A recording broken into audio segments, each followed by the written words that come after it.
다음으로 두 번째 원리는 우리의 모든 것을 하나님께 순복하는 것입니다. 첫 번째 원리인 하나님이 하신 일을 귀하게 여기며 기억한다면 이 감사함과 겸손함이 두 번째 원리인 온전한 항복으로 자연스럽게 이끌 것입니다. 많은 경우 우리를 하나님께 순복하는 태도로 이끄는 가장 큰 힘은 바로 묶임에서 풀어나게 해주신 은혜에 대한 감사한 마음 때문입니다. 악한 영에게 눌렸던 삶이 얼마나 고통스러웠는지, 그리고 그로부터 해방된 후 기쁨과 자유함이 얼마나 소중한지 체험했기 때문이죠. 하나님은 사랑이시라는 것을 지식적으로 아는 것이 아니라 온 몸과 마음으로 체험하게 되는 것이죠. 그러면 우리는 하나님을 전적으로 신뢰하게 됩니다. 여기서 하나님께 항복한다는 것은 패배가 아니라 전적인 신뢰의 표현인 것이죠. 즉, 삶 전체가 하나님께 전환되며 내면의 변화를 포함한 전 인격적으로 주님에 대한 신뢰가 각자의 행위와 삶에서 나오게 되는 것이죠. 고통스러운 묶임에서 자유케 하시는 그분의 선하심과 사랑을 경험했을 때 우리는 귀로만 듣던 하나님을 눈으로 보게 되는 것입니다. 즉, 우리의 영적인 눈이 크게 열리게 되는 것이에요. 이제는 마음 깊숙한 곳에서 하나님에 대한 찬양이 솟구쳐 나오게 됩니다. 하나님에 대한 감사함은 주님께 저희의 삶을 내어드리고 싶게 하고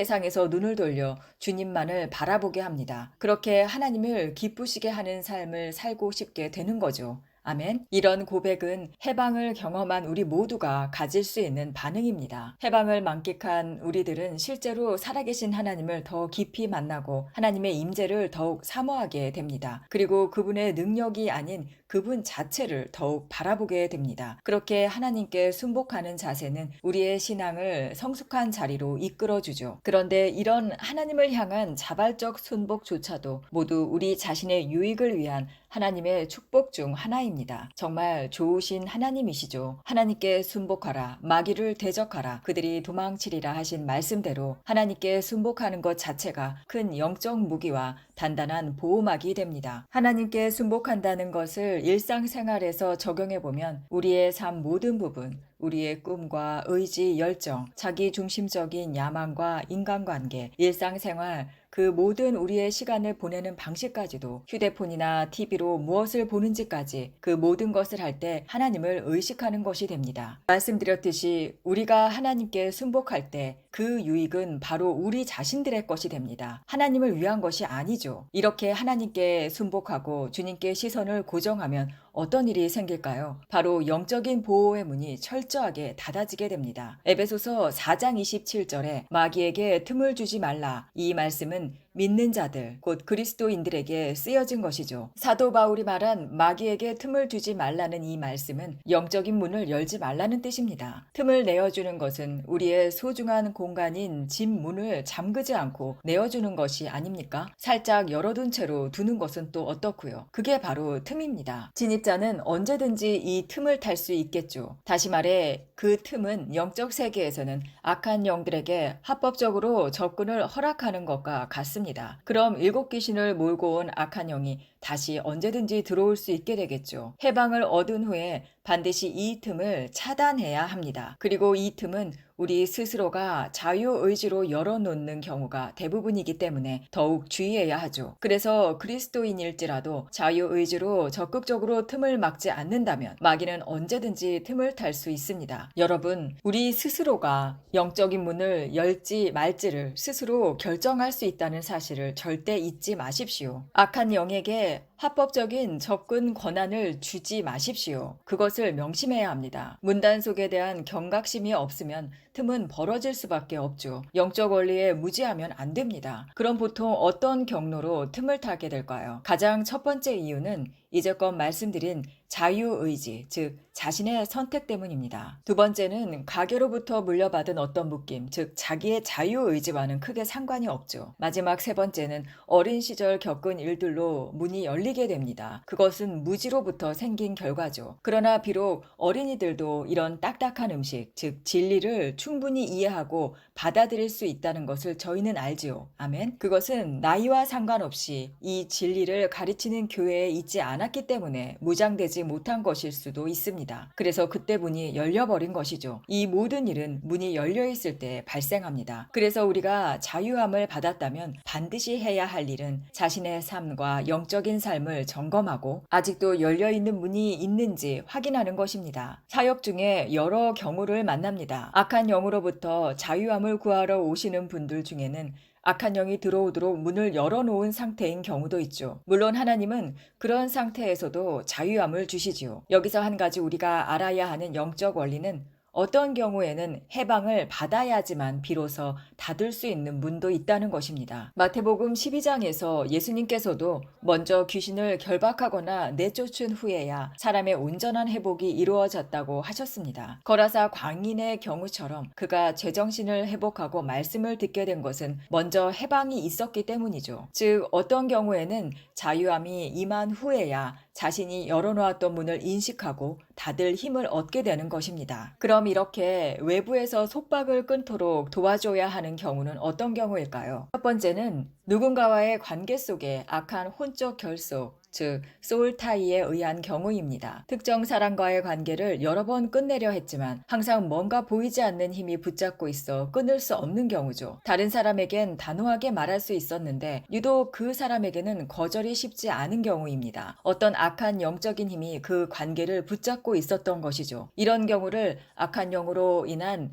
혼적 결속, 소울타이라고 합니다. 이처럼 소울타이, 즉 혼적인 결박은 기름 부음으로 끊어져야 합니다. 즉 외부의 도움으로 악한 영을 결박하고 끌어내 그 사슬이 끊어진 이후에야 비로소 스스로의 의지대로 그 관계를 단절할 수 있게 되는 거죠. 스스로 건강하게 거절할 수 있게 되는 것입니다. 즉 상대와 나 사이의 경계를 설정할 자유를 얻게 되는 것이에요. 악한 영의 혼적 결속에서 벗어나면 더 이상 얽매이지 않고 분명한 선택과 거절이 가능해집니다. 아멘. 두 번째는 중독입니다. 예를 들어 마약이나 알코올 같은 중독 말이죠. 그들은 분명히 중독되고 싶지 않고 마약이나 술을 원하지 않으며 하나님을 섬기고 싶어 하지만 뜻대로 잘 되지 않는 상태를 말합니다. 실제로 악한 영의 사슬에 묶여 붙잡고 있는 묶임 상태 때문에 해방되기가 힘든 상태인 거죠. 반드시 자유를 줄 수 있는 교회로 나와야 합니다. 그리고 멍에를 깨뜨리는 기름 부음으로부터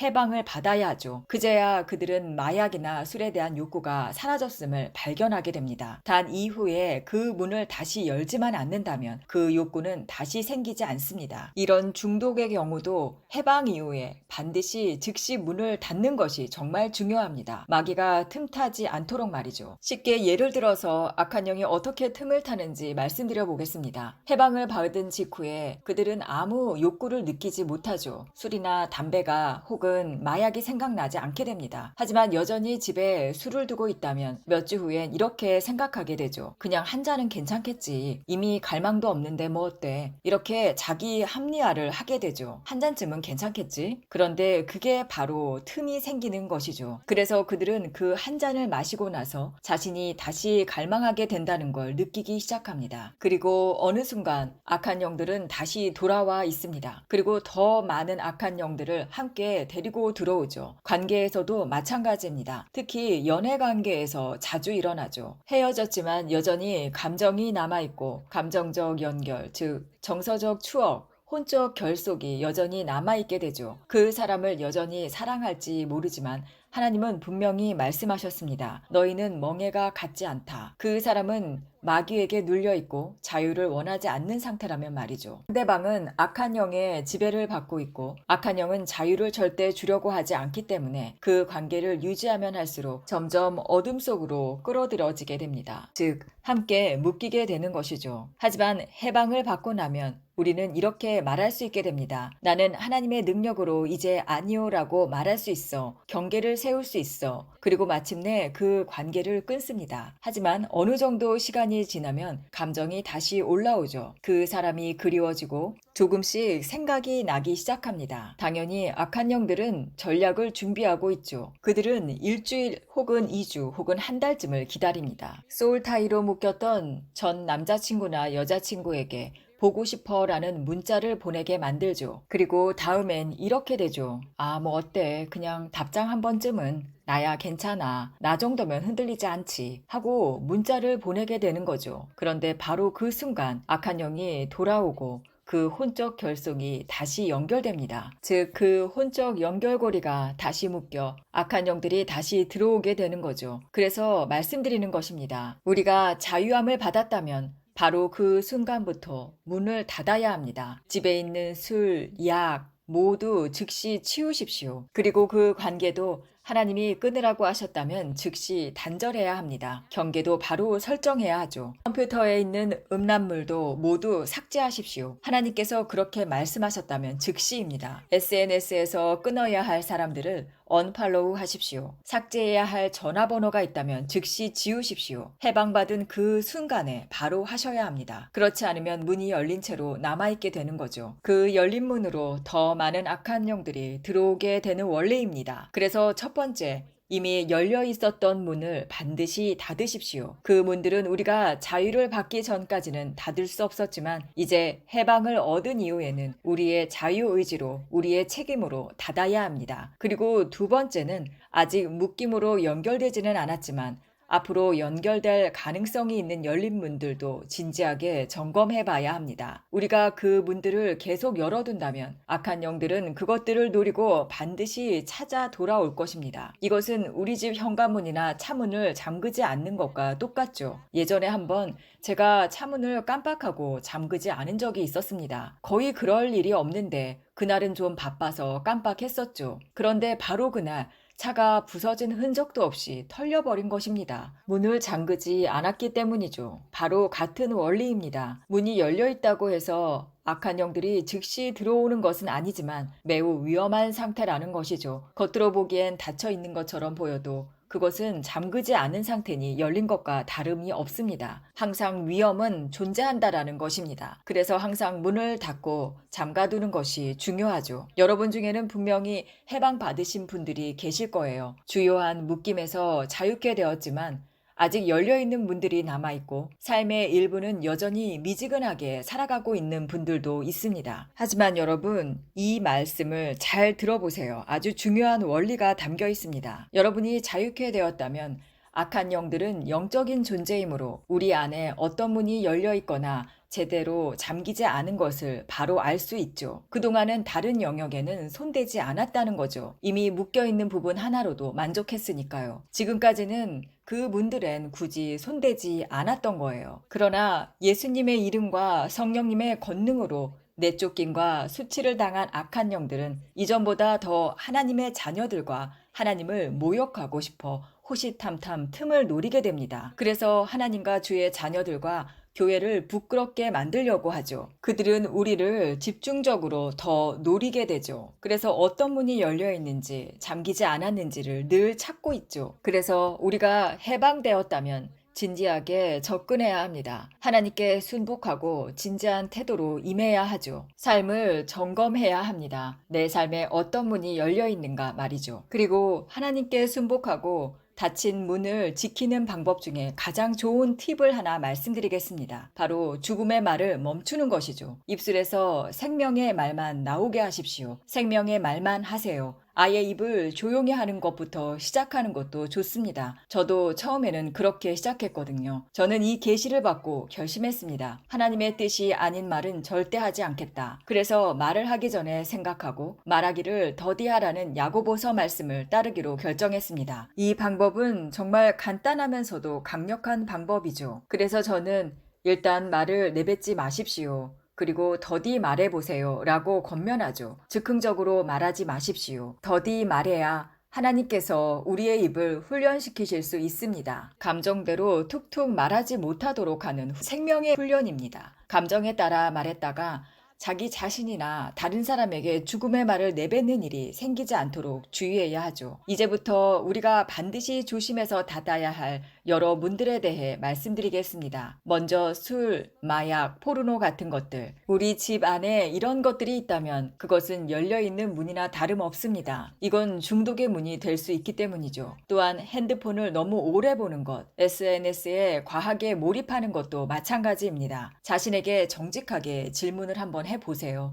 반드시 SNS를 없애야 한다는 뜻은 아닙니다. 이것은 절제에 대한 권면입니다. 종종 이렇게 말씀하시는 분들이 있습니다. SNS를 지워서 기독교 컨텐츠를 볼 수가 없습니다. 금식하느라 인스타를 지웠어요. 이것은 지혜로운 방식이 아니라고 생각합니다. 하나님께서는 우리에게 필요한 절제를 주실 수 있죠. 예를 들어 딱 설교 시간만을 위해 인스타그램을 설치했다가 라이브 예배가 끝나면 삭제하는 식으로도 할 수 있고, 하루에 한 번만 들어가 라이브 시간 공지만 확인한다든지 알림을 설정해 놓을 수도 있고요. 이렇듯 핸드폰과 인스타 등 SNS를 금식하고 싶으시다면 지혜롭게 절제하는 방법을 얼마든지 찾을 수 있습니다. 하나님은 우리가 말씀을 듣고 자라야 한다는 걸 아시기에 적절한 절제 방법을 주실 것입니다. 우리는 하나님의 말씀을 공급받아야 하죠. 기름 부음을 끊임없이 제공받아야 합니다. 그래서 이런 방법은 현대에 정말 중요하죠. 아멘. 다음은 유해한 오락거리입니다. 우리가 무엇을 보고 있는지 주의 깊게 점검해야 합니다. 우리는 어쩌면 평생 공포영화나 음란한 영화를 봐왔지만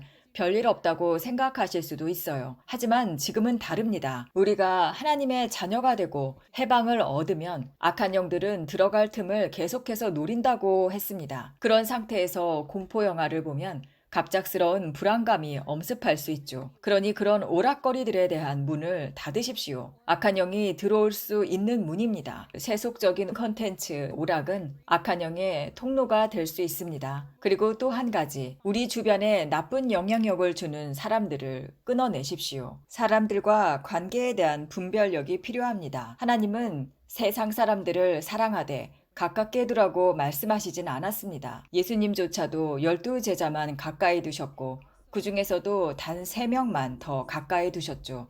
그러니 하나님은 우리에게 그들과 어울리고 친밀하게 지내라고 부르신 것이 아닙니다. 세상적인 삶을 사는 사람들과 친밀하게 지내는 것은 악한 영들에게 문을 활짝 열어주는 셈이 되죠. 그런 방식은 악한 영들이 가장 강하게 들어올 수 있는 통로 중 하나입니다. 그러니 우리의 인간관계에 대해 진지하게 고민해 보십시오. 가까이 두는 사람들을 점검해 보십시오. 그리고 여기서 한 가지 더 중요한 것이 있습니다. 우리가 누구의 말을 듣고 있는지도 반드시 점검해야 하는 것이죠. 말씀드렸듯이 해방을 얻은 후에 다시 자유함을 잃어버린 많은 사람들 중에 악한 영들이 전략적으로 보낸 질투나 거짓된 음성들을 듣게 된 경우가 많습니다. 이런 목소리들은 하나님의 종과 해방이 실제로 일어나는 사역 자체를 무너뜨리죠. 그들은 항상 같은 말을 반복합니다. 이건 진짜 해방이 아니었어. 그건 마귀의 능력이야. 이런 식으로 접근합니다. 그러니 우리가 누구의 말을 듣고 있는지 주의하십시오. 그리고 그런 말들을 그냥 듣기보다는 항상 성경 말씀에 비추어 분별하십시오. 그 사역자가 예수님을 드러내는지, 자신을 드러내는지, 성경에 예수님과 제자들과 사도들처럼 치유와 축기를 하는지 말이죠. 그들의 말 대신 성경에 빗대어 분별하십시오. 그런 거짓말들이 찾아올 때 하나님께서 모든 사람의 말을 다 듣게 하시지 않으시고 분별력을 주실 것입니다. 우리가 뿌리 내려야 할 곳은 하나님이 들으라고 하신 그 성경 말씀, 그 자리입니다. 그것에 집중하십시오. 무분별하게 그 거짓말들을 듣지 마시고 조용히 멈추고 하나님이 주시는 말씀을 들으십시오. 예수님께서도 양의 탈을 쓴 늑대와 광명한 천사에 대한 경고를 하셨습니다. 우리는 성경 말씀으로 돌아가 그것들을 분별하도록 해야 합니다. 사탄과 악한 영들은 질투심에 찬 말로 하나님의 사역을 무너뜨리려 하죠. 하나님의 치유와 축기 사역으로 내쫓김을 당한 악한 영들은 주로 이런 거짓된 말로 하나님의 사역을 모욕합니다. 질투심에 찬 말로 교묘하게 주의 자녀들에게 하나님의 사역을 의심하게 하죠. 그렇게 주님이 주신 해방과 치유를 빼앗아가고 하나님과도 멀어지게 합니다. 그들의 최고의 전략은 하나님을 찬양하던 입술로 하나님을 욕하게 하는 것입니다.